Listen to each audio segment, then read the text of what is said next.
All right, welcome everybody to another episode of the Inside In Tennis Podcast. I'm your host, Mitch Michals. Delighted to be on the Believe Podcast Network. A lot of great content. This show, as always, is on your apps, so whether it's Apple, Spotify, iHeart, wherever you get your shows. Delighted to bring you more tennis content. A lot to discuss this week. Tennis Paradise Indian Wells is in full effect. We're gearing up for some good round of 32 matches just ending, finishing up, then the round of 16. Before you know it, we'll be crowning some champions. With that, to discuss all the tennis from, as you can see, a very beautiful Indian Wells, Palm Springs location. She is a podcast host, the 3 podcasts with Gil Gross and Joel Drucker. Her work has been found on Tennis Connected, CNN, and she's also one of the premier tennis commentators online. Amy Lundy back again on the show. Amy, thanks for taking time, and I'm jealous of that location, so welcome to the show. Believe it or not, I'm right across from the parking lot, so it is pretty sweet. But thank you for that kind introduction. Yeah, it was interesting. I'm back in Los Angeles now, but I was just down there. Phenomenal, and the weather was great too. It could be a lot hotter, as all the locals and the gatherers know. But I know that you've been there a few times, me as well. But that event, it lives up to the billing. It's the 5th biggest, 5th slam in a lot of ways. But what was it like being there, just kind of being around the grounds, getting the pulse of a big tournament, all the top names there? The vibes are immaculate. What was it like just being on the ground so far at Indian Wells? I think this is my 4th or 5th time, and it just never ceases to amaze me how beautiful it is. You walk down toward the practice courts, let's say, and the vistas of the mountains and the palm trees and the flowers will just take your breath away. It never gets old. I always say I want to live here, and then all the locals tell me you don't want to live here from April until September because it gets really, really hot. But this is the perfect time of year to play this tournament. And that's why I think it probably will never move on the calendar. Yeah, there's the Olympic discussions coming up about what do you do with tennis. You can't really move it to Indian Wells at that time on the calendar too, which would be about 1:30 or so some summers. So I think that's pretty good. But yeah, I'm struck by, and we can talk about the tennis side of it too. It feels like a bigger event. They do a great job catering to how spread out things are. A lot of activities for families, for individual tennis fans, whether you're first time there or somebody that actively follows tennis. It's just a great experience. And, you don't know what you're going to see. You got live tennis players practicing. Last night I saw John McEnroe playing guitar. Didn't even know that was happening. He's just on the stage playing guitar. That's amazing. No, there's a lot there. And I know that you're somebody that watches tennis religiously like a lot of us. But what jumps out at you? What doesn't translate to the screens that we all watch tennis on versus in person? Is there something that stands out the most when you see it live? Jumps out is the optimal phrase, Mitch, because the ball does leap off the court here.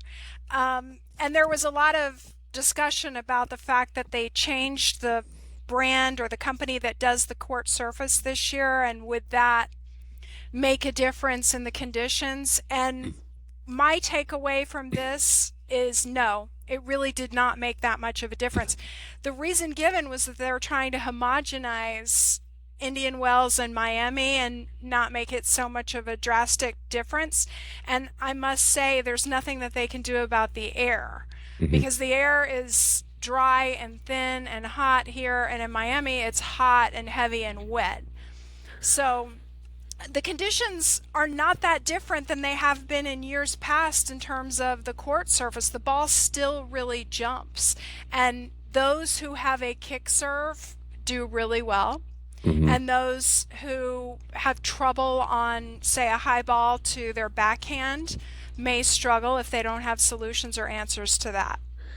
I think the court discussion, and I don't want to, poo-poo certain areas, and I know there's legit complaints, but what I don't want to happen is it just to be the sour grapes excuse that every time a player loses, it's the court, and then every time a player wins, everything's fine. Like it's part of the elements. It's part of what you deal with at this tournament. Like you said, you can't really change the air. It's going to be playing this way, which, as you said, is the reason why a lot of these players that do have success here just love coming back.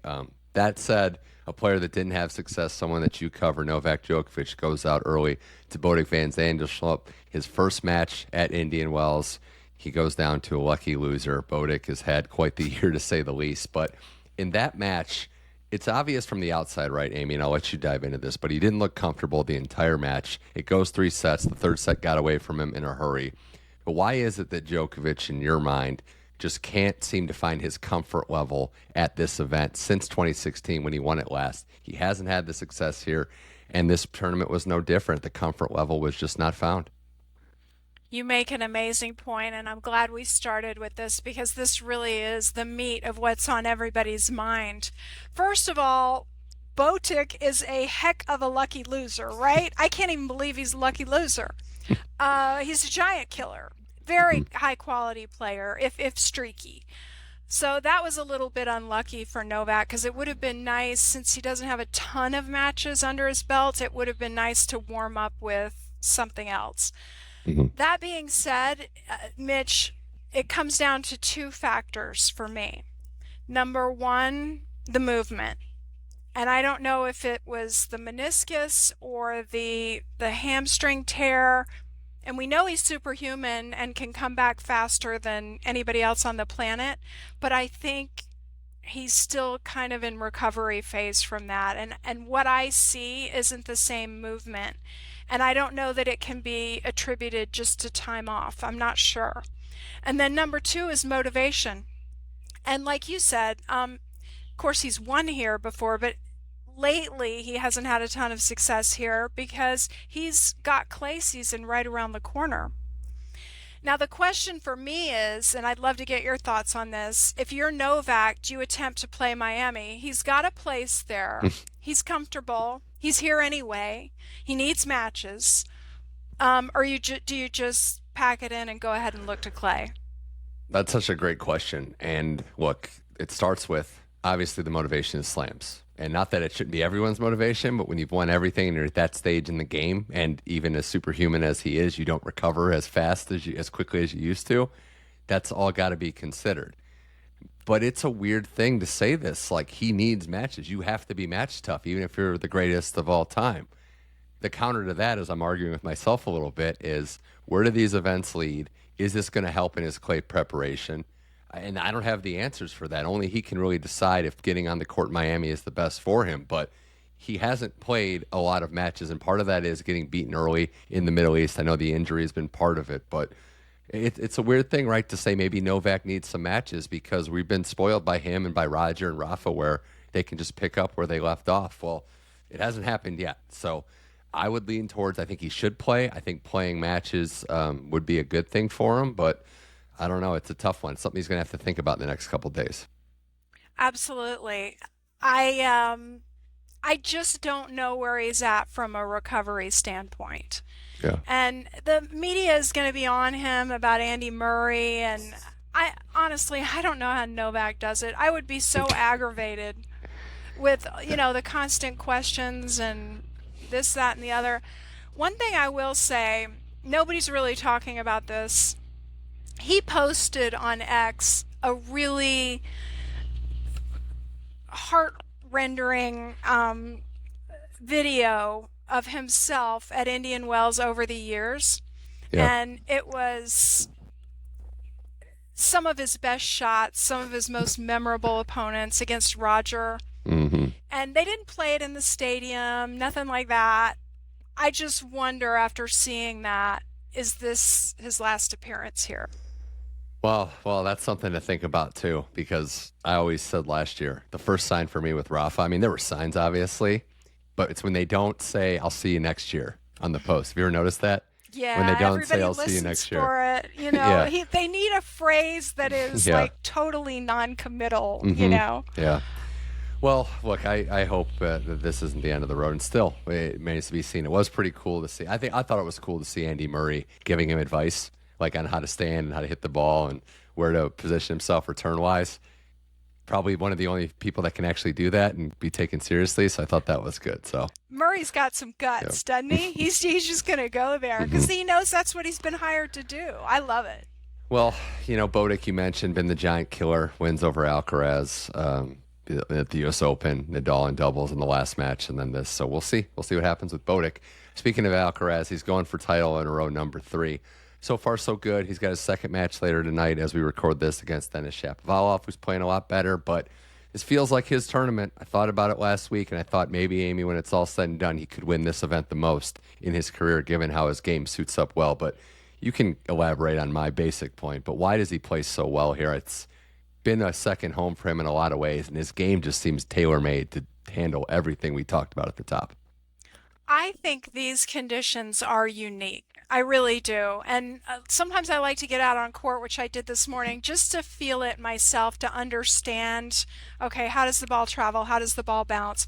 To me, these conditions suit his game perfectly. He can top the ball. He can flatten out the ball. He can use his volley skills. Everything that he does well, he can improvise. You need to have improvisational skills here. Yeah. It's just the nature of the beast at Indian Wells, and he does that so well. He also is just happy here. He's comfortable. He's got a smile on his face. He's got confidence. He's got a swagger in his step. This is pretty much made for him. Shapovalov, I can't quite get a handle on him. I thought for a while that he was redlining, but I think he's actually feeling it and finally achieving a place where he wants to be with his game. Yeah, he plays with such thin margins. The shots he goes for, you would probably not recommend as a coach for a lot of players, but there's consistency behind what he does, and he has to, like a lot of tennis players, stay true to himself. I think Alcaraz, too, and just the last point I'll say, Amy, not every player is like this. Maybe most players aren't, but I think he feeds off of getting a break, getting to recalibrate, taking some time to collect himself. Some players that I've observed just want to put their head down and grind for like 6 months. I think Alcaraz, he's able to hit that reset button, take some time away from court, and then hit the ground running. I guess the virtues of youth as well, but it's nice to see for him. Absolutely. Oh, to be that young again and just king of the world. I really like his spin variation, and he's made changes to his serve, which I think is a super positive sign. He's still working through that. I picked him to win the tournament. Not exactly a bold pick, but Yeah. No, I mean, it is yeah. when you consider that winning any tournament 3 times in a row is super difficult on the ATP Tour. So, Certainly is. but yeah, he's looking good. One of the other men's matches I can't wait for, rematch of last year, Medvedev and Tommy Paul. Yes. Didn't go Tommy Paul's way last year. He was right there, kind of ran out of steam at the end. But this is an opportunity really for both men. Medvedev has made the last 2 finals. Alcaraz kind of had his way with him in both. But regardless of what he says, there's a thing with Medvedev, right? Like, just forget about what he says and just look at what he's doing. Yeah. He does thrive here. He does find success here. He's going to be fresh for this one with Mickelson only playing 2 games. When Medvedev is on, when he's playing his best, Amy, what are you seeing and what are you most impressed with for what he's doing? I know there's a lot to choose from, but he's had success here. What's something in his game that when he's on, you're like, okay, that's the part I'm really enthralled with? The serve, and he's been struggling with his serve somewhat. I haven't been able to see him on court. I have seen Tommy Paul. Also with Medvedev, the thing that you don't realize unless you see him in person is 2 steps and he's there. He's just so long that he just has to move less than other people. And also the fact that he's also very fit. So you combine those 2 things. But a lot of it, he does need that first serve to be clicking. Yeah. In terms of Tommy Paul, I remember that match from last year. Highly entertaining match. I was at home and I think I was watching it late at night, just glued to it. I believe Tommy hurt his ankle in that match, if I'm not mistaken. Otherwise, he might have been able to pull it out. I can't wait for the rematch. I think it's good. It seems like it's an opportunity, Amy, for Tommy Paul to have a breakthrough. This is, top 10, first time. Draws opening up a little bit. If he gets that first trophy, look what it did for Taylor Fritz at this event 3 years ago. So this could be the breakthrough that he needs, and we'll see if he can get it with the other Americans zipping on his heels. But a player that I did want to ask you about here on the Inside In Tennis podcast is Stefanos Tsitsipas, because within the last 2 weeks, he's found something in his game, his backhand, his racket. He's a confident player when it's on. Maybe when the confidence shakes, he's a different guy, but he's confident right now, Amy. What's the biggest difference with him and why he's just in a groove right now, sweet straight sets over Berrettini, looking strong as ever. Yeah, and I did have the opportunity to see him up close. He's very fit and healthy as usual. He's got the new racket. Of course, it's painted Wilson. He's already admitted it's not. Yeah. Yeah. I honestly, if the racket is making a difference, especially on the backhand side, tremendous. But it could be the placebo effect. Just you think it's making a difference, so it is. Um, I thought he looked super solid on the backhand. The game plan against him is always go high to the backhand. And here, because of the high bounce, you would think that would be a really good strategy, but he's handled it. The backhand has not broken down. And of course, you don't want anything to do with the forehand. No. And he's a guy that runs around the backhand and hits forehand at every opportunity and doesn't really hurt himself that much because his movement is so good and he's so long and rangy. So, because also the court is slow, so the bounce is high, but there's time. That gives him time to wind up. Tsitsipas doesn't really. I watched an entire match and I counted like 3 times he hit slice. He doesn't do that. So much hinges on that backhand because the players know to hit to that wing, and he's just going to hit a lot of them. I'm excited because he's got Holger next, which is going to be a fun one too. Before I get into Holger, though, I just love the Tsitsipas serve when it's on. I feel like he's rhythm. He plays downhill, serving out like the final against Felix and against Berrettini. He just doesn't give you much. And yeah, I think this is the start of his clay court season. He's won Monte Carlo a few times. This is a good place for him to find his game and then really shine. So Tsitsipas has been buzzing along. Real opportunity with how the draw is opening up. Holger, though, what a day for him. Starts on Stadium 4, moves to Stadium 1, announces it on Twitter because he just tells everyone what he's doing, which I love. And then has the battle against Hugo Humbert, who is not an easy customer to get by.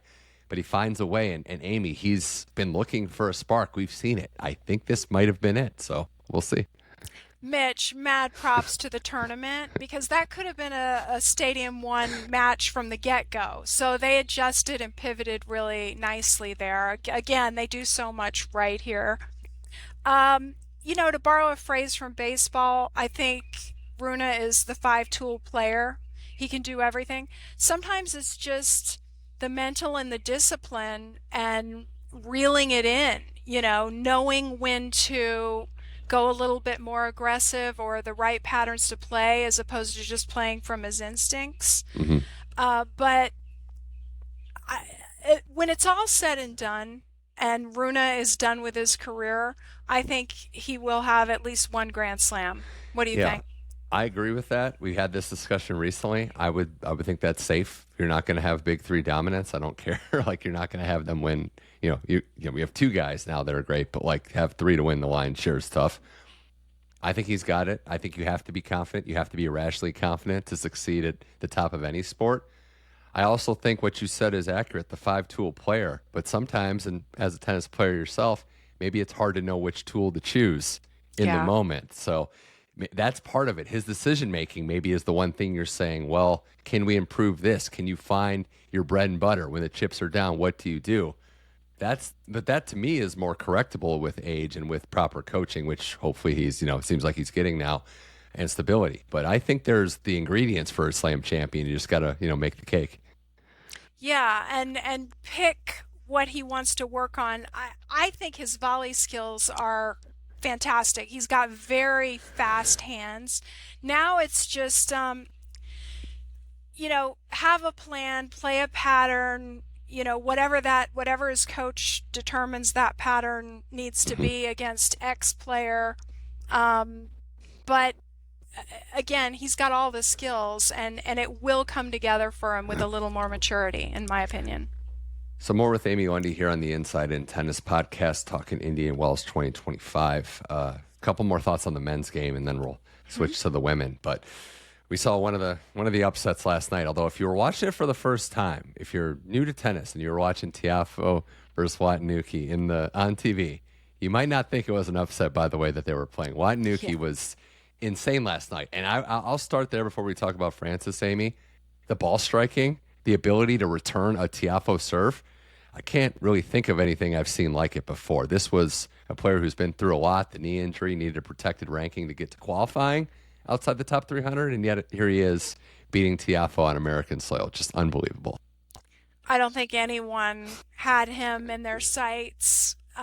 He's just one of these players who the stars are coming together. He's, like you said, he's healthier and really good hands, really good eyes. They seem to be like waiting for the ball almost and knowing where it was going before Francis even hit it. So I'm not sure if he had good scouting, but the returning was amazing. So I'm impressed with him, and I think he's one to watch. He was hitting like 90-mile-an-hour shots without pace on them. Sam Querrey pointed it out on the broadcast where it's like this guy's generating power. I wonder if that was preparation, if that was scouting, or if that was just a nice cold Pepsi in the middle of a match. Yeah. Which, by the way, I just do whatever makes you work. I'm a firm believer in that. But you played tennis. I played. I came from an ice hockey background. I don't know that I would try Pepsi in the middle of athletic competition. Those bubbles in the stomach might not be a good idea for me, at least. I'm a bubbles person. I do like my bubbles. But, Serena famously ordered an espresso during a match. So if you can do that, you can do pretty much anything. It works for him. He's got Griekspoor next. Griekspoor gets by Zverev and then Impeshi Pericard. And Talon Griekspoor has been really firmly grinding away, making his mark and just steadily getting better. Medvedev, then Zverev. It takes a while to break through in this brutal sport, but Talon Griekspoor is finding a way to get it done. Inspiring stuff, really. Now, somebody told me this. It's unverified, so please don't, correct me or run with me. But they said to me, if you could guess statistically within the last, I don't know, month or 2 months, who's the number one player in the world, if the world ranking started like 2 months ago, who would you pick? I was like, I don't know. It wouldn't be Alcaraz, it wouldn't be Zverev. And they said it was Griekspoor. So... how about that? Yeah, I don't post Aussie, maybe. Yeah, it's hard to say. No, it's crazy. And then the opportunity here, Watanuki Griekspoor for a spot in the quarterfinals, pretty impressive. Who had that in their draw? Who had that? I guess we can wind down the men with some other thoughts. I mean, the Americans, you mentioned tough one for Tiafoe. We'll see where he goes back to the drawing board. You still have Ben Shelton versus Hatchinoff coming up. Taylor Fritz loves playing here, just moseying along. And then Marcos Giron, round of 16. So shout out to him as well. Americans showing up here, and I know that there's that little adrenaline boost when they play in this event, too, as an American. It just brings out a little bit more. Giron, I saw him beat Rude, and I was really impressed with his wherewithal. If it were me playing in my home state, I'd be nervous. But no, these guys love it. They eat it up. They feed off the crowd. He played a very disciplined match. Did not try to, out hit or didn't play close to the lines at all. Mm-hmm. Not sure. Rude had some sort of a breathing device. It wasn't the breathe right strip. Yeah, it was up there. It was like up his nose, kind of. Yeah. So the air is thin, I guess. I'm not a scientist, but I guess that means like less maybe oxygen in the air. It's not at altitude, weirdly, but maybe some players do have a little bit harder time breathing here. But that's not why he lost the match, in my opinion. Yeah. I just thought Giron played a very disciplined match. Discipline's what Shelton's going to need tonight against Hatchinoff. I firmly believe that. That's a tough one for him. And then, of course, Taylor Fritz. And also on the non-American side, we had Gael Monfils just keeping it going. I was at that match, Monfils and Korda, and just finding a way. I was like, this is a typical Monfils match. It's rough. Korda's making some shots. Monfils stays in there, digs in, wins a couple tie breaks, goes home, straight sets winner. And he's got Dimitrov, right? Next. Yeah. So, I mean... Oh, it's old school at Indian Wells, It is, and I want, yeah.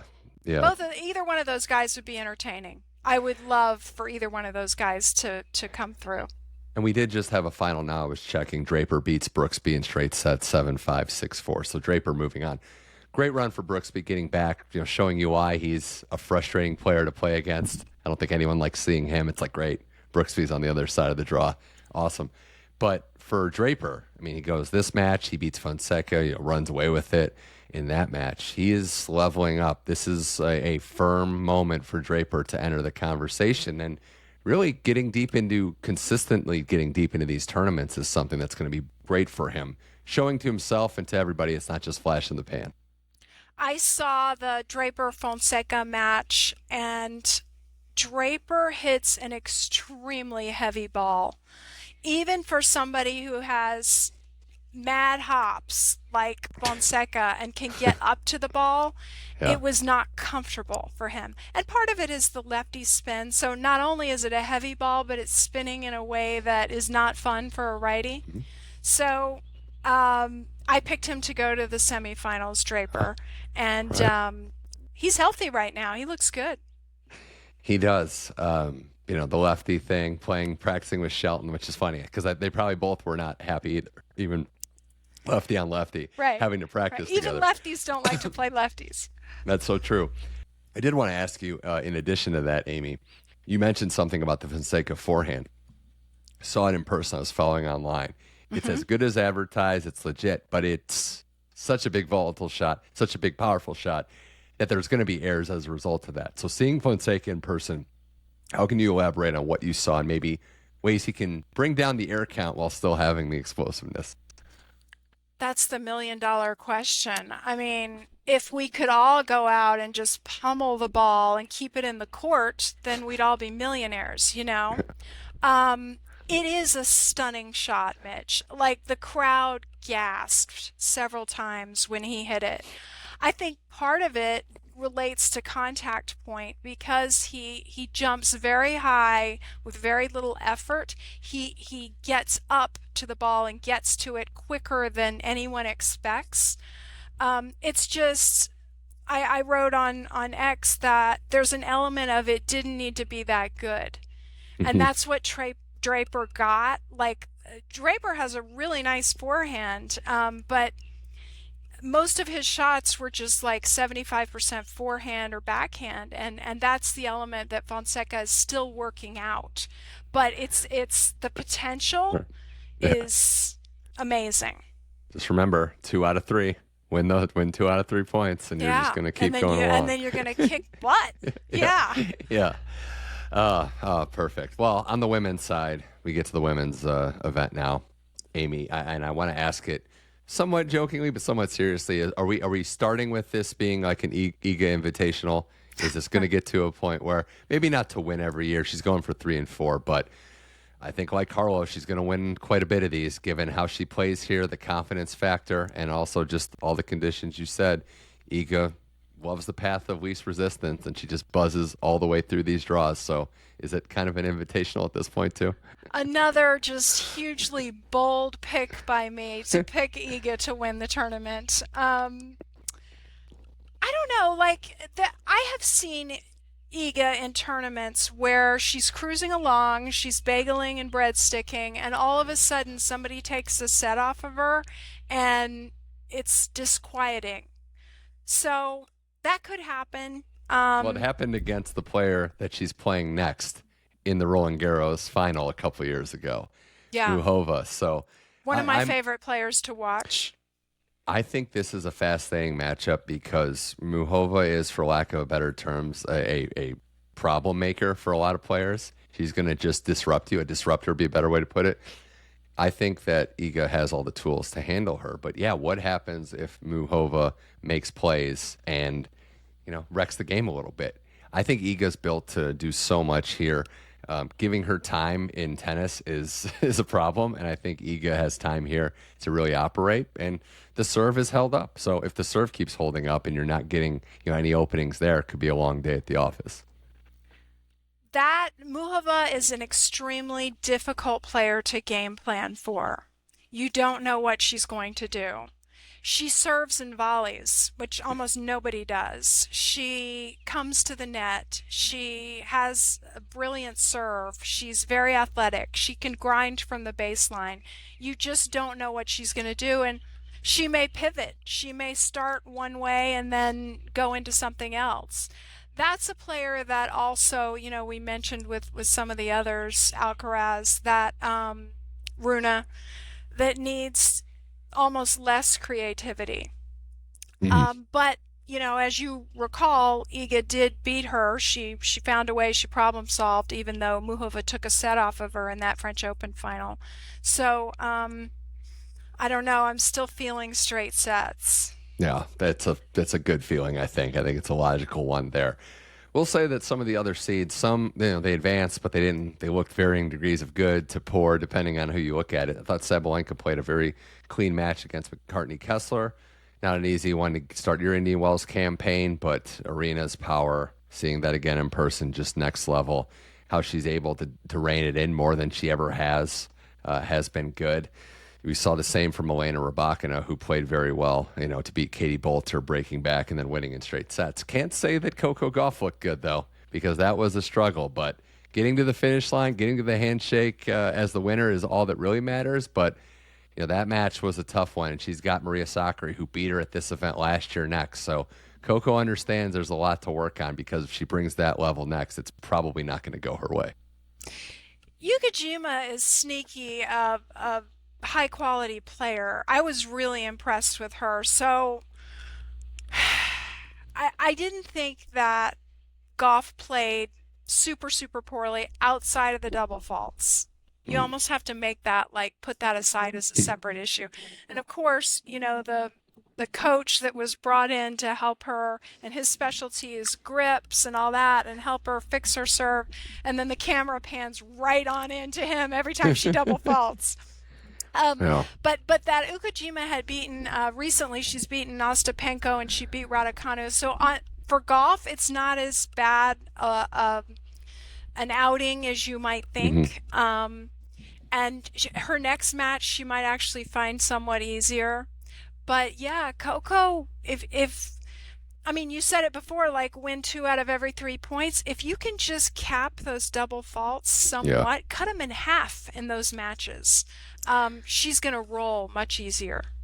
And that would have been, 3 straight first-round losses, or first match losses, however you want to say it. So that was one she kind of needed to steady the boat. And I'm with you. It could be freeing, like what we're seeing from, I think that match went final. I'm not sure, Madison Keys. But on that side of things, no, it didn't go final. I don't know why I said that. She lost the tiebreak, but she's up a break in the third. So Keys, in her first match, looked pretty solid. She was looking solid in this match before we started, but Mertens just finds a way to just be tricky out there and has some big top 10, top 20 wins in her career. But I wanted to know what I was going to see from Keys, just in the sense of match play. Has been a while, took the time off, took the much-deserved victory lap to celebrate.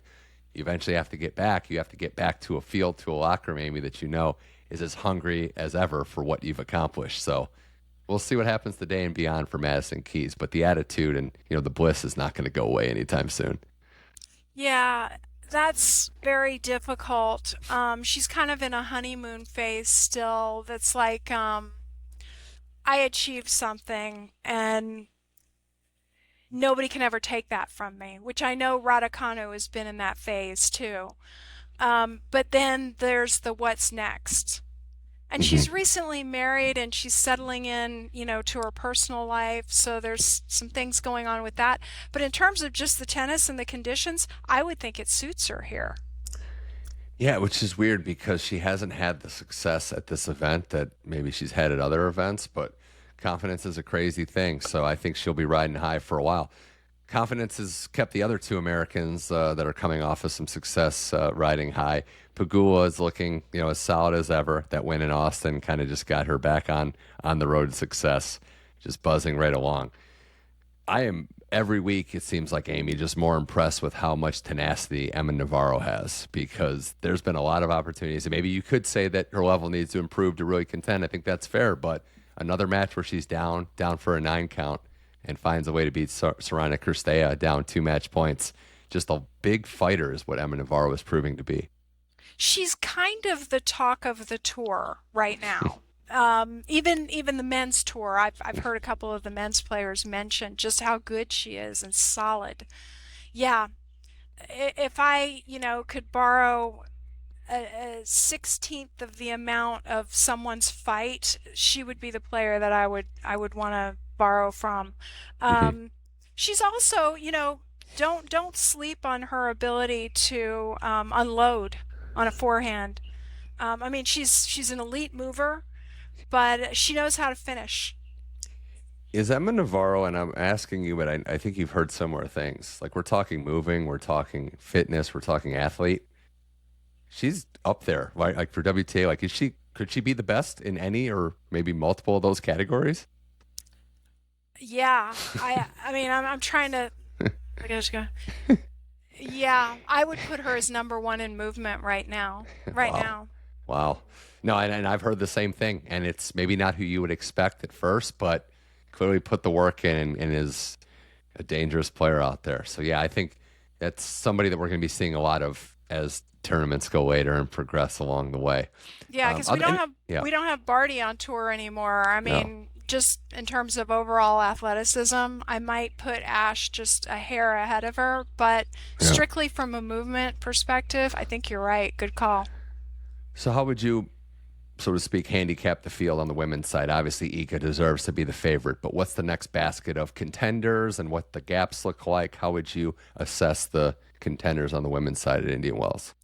Well, I'm a bit annoyed with myself because I didn't have Sabalenka going to the Final Four, and now having seen how well she's playing here, um, I think she's definitely got the game. But I like Rybakina, and I haven't seen any headlines about the Hmm. personal stuff, whatever her coaching situation. The dust seems to have settled. And watching that match against Bolter, you see how tough she is here. The ball sits up for her. She's tall. It's waist high, waist to shoulder. It's so nice. It's like a walk in the park. So, she's a former champion here. So I like Hmm. her. Yeah, Sabalenka getting to the final is another one that we talk about other events, but she can play here too. So I think those are good choices, good people to look at. We'll see. There's some other names in the field. Jasmine Paolini trying to continue on. It's always hard to follow up such a great year. So getting through the draws, Iga Jovic was a tough customer to beat. So she gets through there. I'm really excited to see a next matchup on the women's side tomorrow. Marta Kostyuk and Chinwen Zhang. I think that's going to be a very intense match. Two intense players that don't like to lose like points, let alone matches. So those are two players that I think we'll see. Chinwen has the gold medal. Marta wants that big breakthrough. Tomorrow's match is going to be interesting in that regard. Yeah, those are two extremely solid players with ground strokes that pierce the court. Marta's serve is incredible. That one's a hard one to handicap. What do you think, Mitch? I like where Marta's at right now, and Hmm. Chinwen, though she did look good yesterday, I think Marta is at a point where, and she made, I think, the semis or the quarters last year, I want to say, before losing to Ego, which is not a bad thing at all. So I would lean Marta in a very tight match. I think it's going to be a test of fitnesses, and I think she can hold up there, but been wrong before. So Chinwen has that level that we can see. I'm also looking forward to another one, Belinda Bencic and Diana Schneider, because Belinda, since giving birth, has just picked up right where she left off. It seems like she's very mature and methodical out there, how she approaches the game from a strategy part. And Schneider is just a tough player. Like she's just good on all surfaces, finds a way. She's battling out there, doesn't back down. I think that's a key component too. So it's another one I'm looking at. Those two have an opportunity to really make some noise. Those are also two of my favorite players on tour to watch because Schneider, like you said, she just doesn't give up. Um, Bencic is also very dogged. I would say that Schneider has a few more tools. She's a little bit more improvisational, but Bencic is just playing very free. Hmm. A lively arm, a loose hand. That one's hard to pick. I don't know. That was Fidelina also. I thought she was playing. I mean, she dismantled Danielle Yeah, Collins and was playing very free. Sometimes just knowing how to play is bigger than certain shots you can hit. exactly. Um, and we'll see because Rybakina, I'm with you. Contender, looks great, opportunity. She plays Mirra Andreeva next. So Yeah. Mirra Andreeva is someone that coming into this tournament was listed as like a top 4 contender for obvious reasons. She's into the top 10. She's an adorable personality as well. But we've seen this before, right, Amy, where would it shock you looking back in a week that she's the champion? Not really. And then 5 years from now, we'll be saying, remember when she was only ranked ninth and not 1, 2, or 3. So this could be the moment. It could be a while, but it could be the moment where she has her breakthrough. When I look at the draw when it first comes out and I'm trying to analyze the draw, one of the first things I do is go back and look at how the player has played here before, because like I said, it's unique here. The conditions are different. So it's very rare to have somebody who has not played well at all here before suddenly blaze through the draw. But Andreeva just doesn't have a large body of work. I think at tour level, maybe she had one match which she lost. But at the same time, she's improving so rapidly, and she's a sponge, and every single point seems to go into her arsenal of how to play. And it wouldn't surprise me at all if she pulled an upset and won the tournament. Well, 2 things to add to that. One being, it's time for everybody to just put more respect on Conchita Martinez's name. What she does, how she just creates champions. It's perfect. It's just the best. It just is. The other thing is, you find out, you hear her open up more. You find out how funny she is. The Roger Federer quote, it's one of the best quotes of the year. They asked before the tournament, for those that haven't heard about it, who's an athlete in any sport you'd want to see play live? And she took it to mean historically and said, Roger Federer, just, he came up before I was around. I want to just touch him to see that he's real.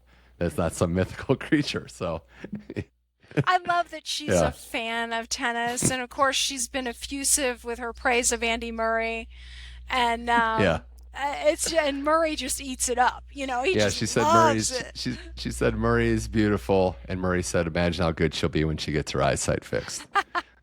So you can tell he roots for her too. It's really great to see. I love to see older players, doesn't matter if they're men or women, mentoring and encouraging and being positive toward the younger players, kind of paying it forward, because they probably had those same benefits as they were coming up. For sure. And my final thoughts on this event for the women's side and women's tennis as a whole is, we're still at a point, Amy, where we're going to have more champions than the men. I think that's fair to say, given how the game has worked. I do think the depth has gotten a lot better. So I think what we're seeing is some of these quote-unquote random champions are pretty good tennis players. It's not as many outliers, I would say, as maybe in years or decades past. I think we're getting to a point where you've got a lot of good players in the top 20, 30, 40. One of those players winning a tournament like this and really vaulting up into the top 10 like we've seen with players like Danielle Collins a year ago, Miami and Charleston, wouldn't shock me. So Iga deserves to be the favorite, deserves all the praise, but there's a pretty loaded field of casts of characters, I should say, around her, challenging her for the throne. That is an amazing point, Mitch. It's like you've got this level, and then you've got like tier 2, and then you've got a bulk of very, very high quality contenders on the women's side that don't fall out of your chair if one of those in the tier 3 runs with the tournament. But I still stand by my Iga pick. I would say what would shock me is what shocked me at AO. Tier 3, whatever we want to call it, for sure, can win a tournament, can win a slam. But beating basically all of tier 1 and tier 2 to do it like Madison Keys did, that would shock me and has impressed me the most of anything on either tour this year so far. So we'll see if it gets topped. And now Madison Keys is tier 1. Yeah. So. And then you level up. Amy Lundy, this is great. Thanks for giving me some of your time. Anything to promote, anything up on your end other than watching and commentating on tennis? What do you have going forward? I really got a chance to go to Delray Beach and interview Taylor Fritz a couple of times, and I put something together on him, and I have that linked, and that is like my favorite kind of article to do, where I just examine somebody's game. So click that, read that if you want to, and I plan on doing a little bit more of that, hopefully with some of the women's players soon. Awesome. Well, I appreciate your time, Amy Lundy. Make sure you support all of her work. One last question came to me during the show. Just how many dogs are at the house you're at? Because I saw two of them, and I'm not sure. Did those creatures wander in the back? I saw 2, so I just want to know how many and whose they are. There are 2. I've got several roommates here, and one brought their dogs, and these dogs are just amazing. So they keep me company. So if you're Shadow listening, and Maya, shout. So if shout out to them. If you're listening, make sure you watch it on the YouTube channel to actually see the dogs themselves. Yeah, You're my not gonna back's hear getting it. sunburned, so I gotta. Amy Lundy, always a pleasure. Love doing these podcasts together. Thanks for being so generous with your time, and thanks for coming on the Inside In Tennis podcast. Love it, Mitch. Thanks for having me. That was Amy Lundy. This was the Inside In Tennis podcast. We're on all your platforms. Just go to Spotify, Apple, iHeart, or Amazon, wherever you get your shows. Subscribe to the show, leave a nice rating or a review, and stay with us for some shows multiple times a week on average. So we've got a lot of content. You can follow me on X, on Facebook as well. And make sure you check out the Inside In Tennis podcast on YouTube. At Mitch Michals is the channel. Follow all the episodes along for some YouTube shorts as well. So for Amy Lundy, my name is Mitch Michals. This was the Inside In Tennis podcast. Thank you for listening. I'll talk to you soon.